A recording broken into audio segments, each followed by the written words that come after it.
Saya tangan kiri kidal, dan karena lecot saya punya tangan kidal, mungkin saya mau bagi tahu saya punya YB lah, sebab dia sudah mencipta sejarah majority paling besar di dunia. Dia menang 14 lebih ribu undi. Semua calon lain hilang deposit. Bersejarah di Sabah sebenarnya. Jadi kalau saya jumpa dia, saya bilang lain kali SOP orang tidak boleh pakai jari kanan supaya kiri saya masih bersih.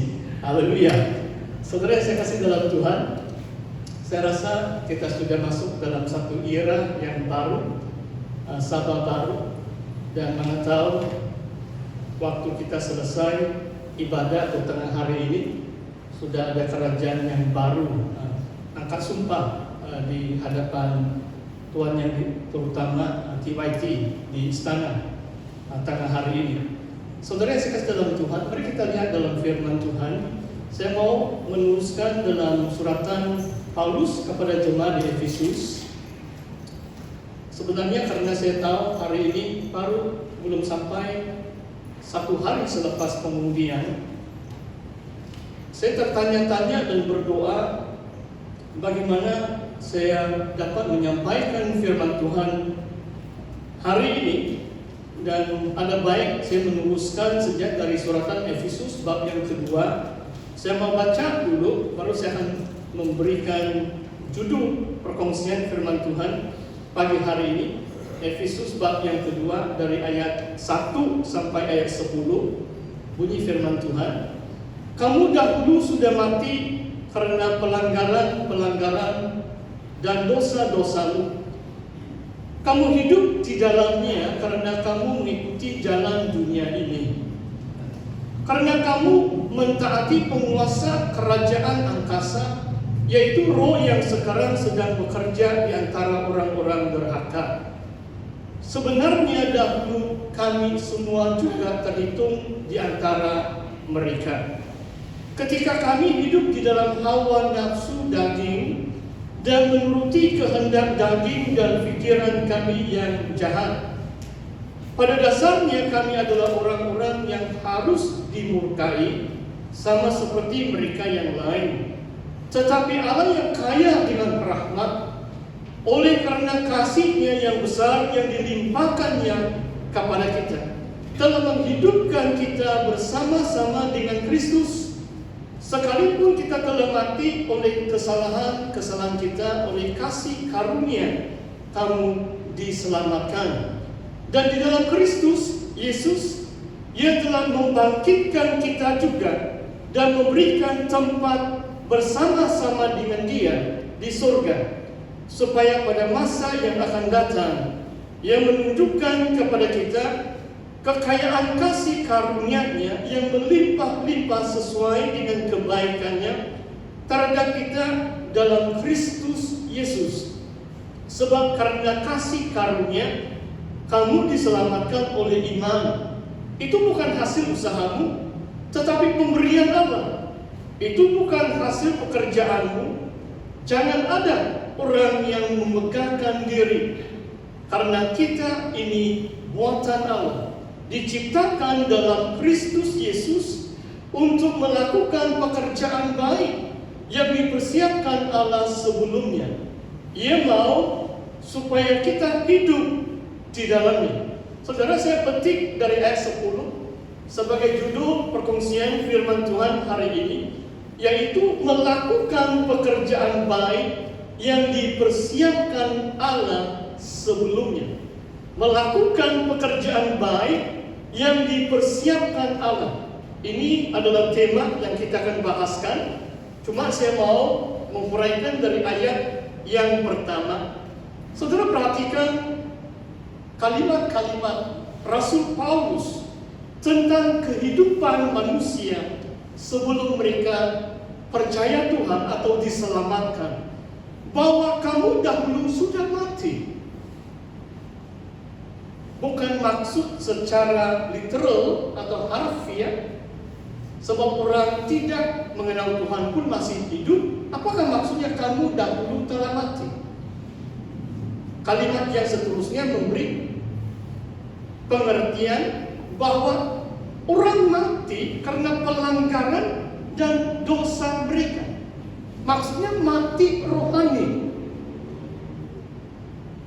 Manusia mati secara rohani karena pelanggaran dan dosa-dosa mereka.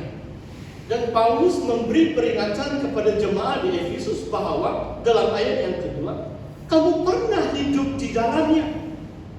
Kamu pernah mengikuti jalan dunia ini. Perhatikan perkataan atau kalimat jalan dunia ini. Saudara, orang yang di luar Kristus, orang yang belum percaya Tuhan Yesus, mereka masih melakukan pelanggaran-pelanggaran atau melakukan dosa. Dan ini merupakan jalan dunia ini. Jalan dunia ini adalah mereka yang melakukan dosa.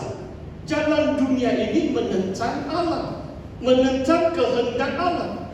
Jalan dunia ini adalah mereka yang masih melanggar atau melakukan dosa-dosa. Saudara, kalau kita pikir secara manusia, kita mengaku bahwa daging tubuh kita yang fana ini ada kelemahan. Malah dalam suratan Roma cukup jelas mengatakan seolah-olah ada prinsip dosa yang hidup, yang menguasai di dalam batin kita, dalam jiwa kita. Tetapi dalam suratan Efesus, Paulus memberi satu pencerahan atau penerangan bahwa manusia ini bukan hanya hidup di dalam daging atau tubuh yang fana ini, tetapi di bawah pengaruh yang disebut penguasa kerajaan angkasa.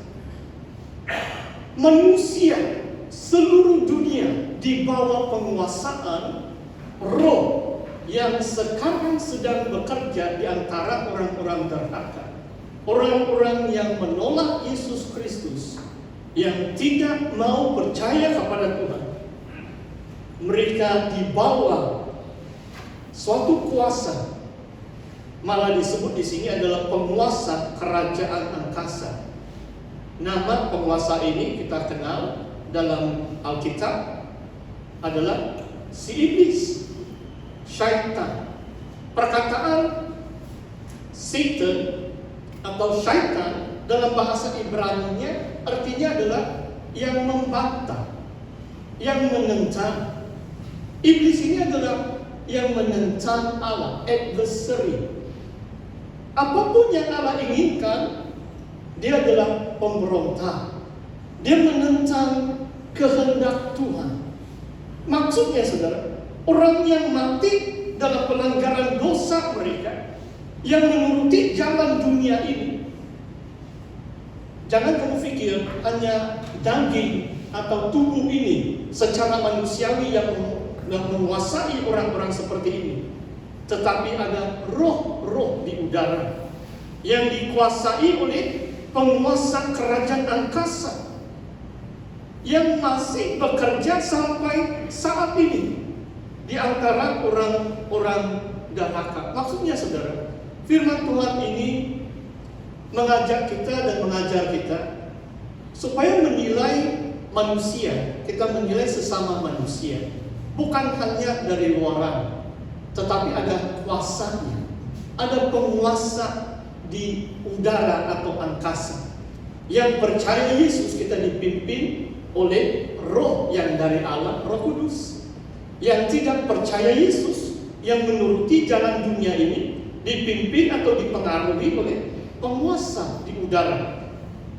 Dan dalam 2 Korintus 4, Paulus mengatakan bahwa ilah dunia ini, the God of this world has blinded their eyes. Ilah dunia ini membutakan mata mereka sehingga tidak percaya Injil, tidak percaya Yesus. Maksudnya iblis tetap berkuasa untuk menghalang orang lain atau manusia datang kepada Tuhan.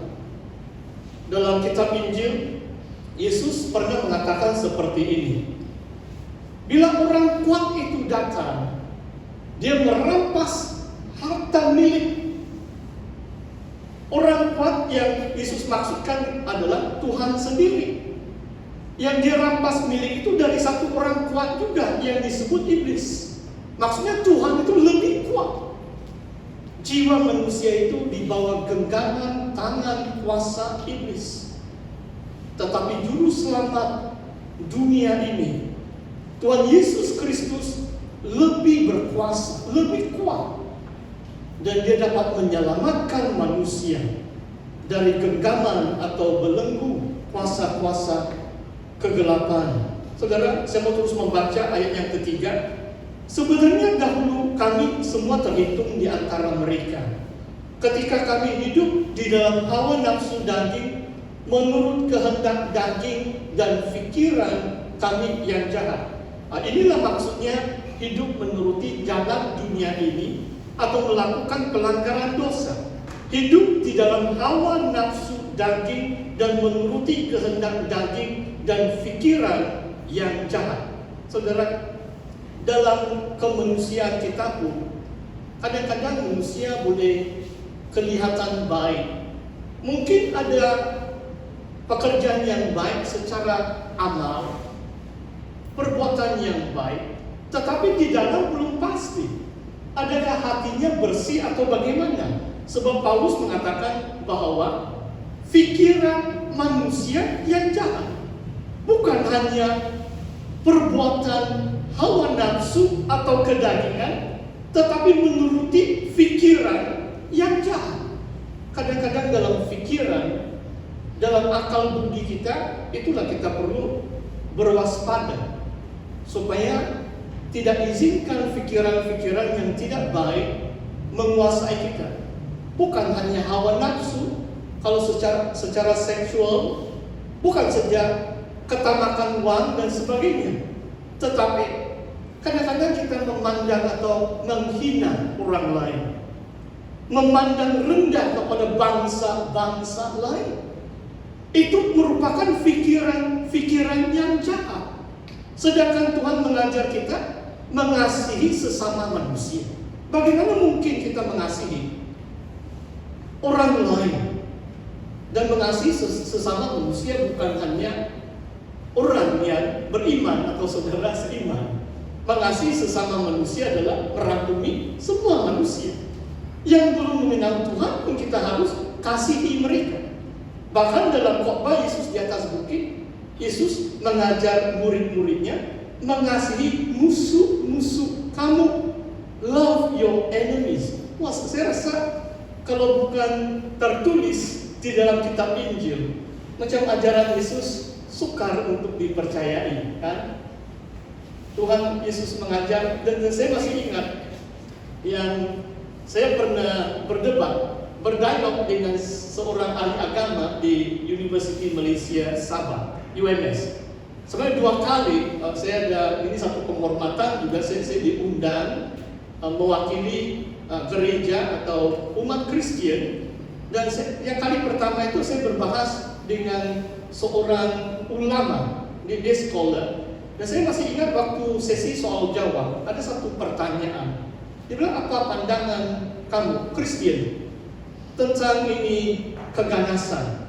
Kalau orang macam mengancam kamu, apakah reaksi? Apakah pandangan orang Kristen kalau orang mau memusuhi kamu? Bagaimana?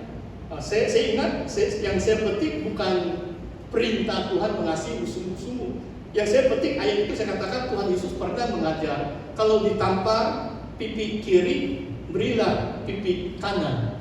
Saya masih ingat waktu saya sebut ayat itu, yang mungkin 200 lebih pelajar siswa-siswi UMS yang duduk di dewan yang terbuka, di open air, ada canopy, dan barisan yang pertama itu mungkin ada 10 pensyarah profesor, dan yang lain itu saya lihat mungkin 80% kalau lelaki pakai songkok dan perempuan itu bertudung. Maksudnya hanya sedikit Kristen. Dan saya katakan,